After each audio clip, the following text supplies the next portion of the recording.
এই জায়গাটা ছিল আর কি, এই জায়গাটা বুলেটটা ঠিক এদিক দিয়ে আসে, এসে বাবুর ঠিক একেবারে ডাইন চোখের এদিকে লাগে, লেগে এই পিছন সাইডটায় মানে এসে হয়ে ঠিকে যায়, বুলেটটা বের হয় না। সো আমার হাতের উপরেই গুলি খেয়ে কোনো মানে আওয়াজ করতে পারে নাই, ডাইরেক্ট এভাবে হাতের উপর পড়ে গেছে আমার হাতের উপরে।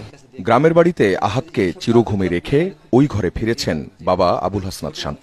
প্রতিটি কোনায় কোনায় ছেলের স্মৃতি, আর ওই কথাটা, বাবা তোমার বুকেই থাকবো আমি। প্রাণটা ওর ঝরে গেছে বাবা মায়ের কোলেই। সেদিন সকালেও আমার বুকের ভিতরে এসে আমাকে বলতেছে যে আব্বু তোমার বুকের ভিতরে আমার অনেক ভালো লাগে, আমার অনেক ভালো লাগে তোমার বুকের ভিতরে, তুমি আমাকে থেকে যেও না, তুমি আমার কাছে থাকো, তুমি আমাকে অফিসে নিয়ে যাবার সাথে করে। এভাবে আমার কাছে খুব আবেগ ঘনপ্রবণ এভাবে বলতেছে। আসলে তো জানি না যে এটাই হয়তো শেষ বলা, ওর বুকে বাবার বুকে শেষ স্মৃতিটুকু এভাবে ছিল।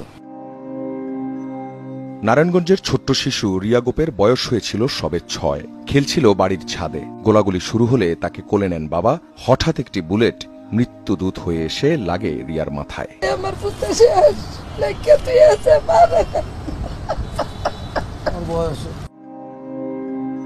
বাবার সাথে খামারে কাজ করত 13 বছরের মোবারক। দুধ বিক্রি করত বাসায় বাসায়। বড় আগ্রহ ছিল খেলাধুলায়। 19 জুলাই মিছিল দেখতে গিয়ে নিভে গেছে তার জীবন প্রদীপ। শুক্রবার দিন নাকি ওর মা রে কইছে, মা আমার নেম প্লেট আইব। ও ছেলেটা খেলাধুলা করতো, নেম প্লেট আইব, নেম প্লেট তো বোঝে না ওর মায়। নেম প্লেট আইলো, আমার ছেলের ডেথ সার্টিফিকেট আর মেডিকেলের সার্টিফিকেট আর আজিমপুর গোরস্থানের সার্টিফিকেট সব আল্লাহ সার্টিফিকেট আইছে, আমার বলার নেম প্লেট আইছে। টিয়ার শেলের ধোঁয়া ঘরে আসছিল, তা ঠেকাতে জানালা বন্ধ করতে যায় 11 বছরের সামির। তখনই একটি গুলি এসে বিদ্ধ করে তাকে। ঘরেই মৃত্যুর কোলে ঢলে পড়ে 5ম শ্রেণী পড়ুয়া শিশুটি।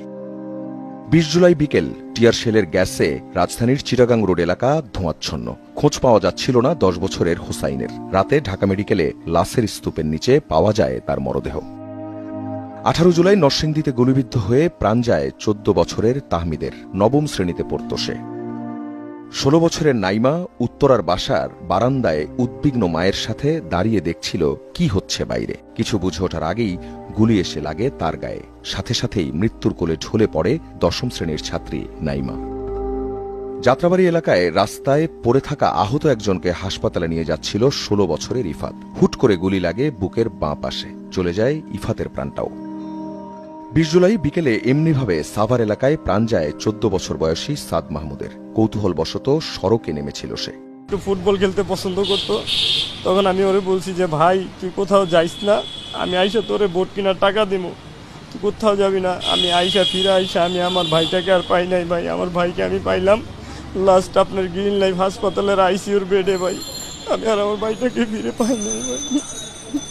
সহিংসতায় গুলিবিদ্ধ আর প্রাণ যাওয়াদের বেশিরভাগই শিশু, কিশোর আর তরুণ। এক অসীম শূন্যতায় পরিবারগুলো। আল্লাহ